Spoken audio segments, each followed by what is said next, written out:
இல்ல நீங்க கொஞ்சம் கொஞ்சமாக தேய்ந்து கொண்டே இருக்கிறீர்கள் என்பதை லாவகமாக மறந்துவிட்டு பேசுகிற பேச்சுத்தான் இது. நீங்கள் போன முறை இருந்த அதே பலத்தோடு இந்த முறை இருக்கிறீர்களா? அதற்கு காரணம் ஹிடன்பர்கினுடைய அறிக்கைன்னெல்லாம் நான் சொல்ல மாட்டேன்.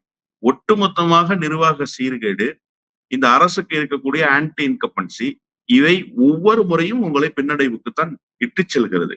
இந்த முறை கூட நீங்க முதல் மசோதா 3வது முறையாக அரசு அமைந்ததற்கு பிறகு வக்பு சீர்திருத்த மசோதா, அதை நிறைவேற்றிட்டீங்களா? நாடாளுமன்றத்தில் உங்களால் நிறைவேற்ற முடிந்ததா? கூட்டுக்குழுவினுடைய ஆய்வுக்குத்தானே நீங்கள் அனுப்பி இருக்கிறீர்கள்.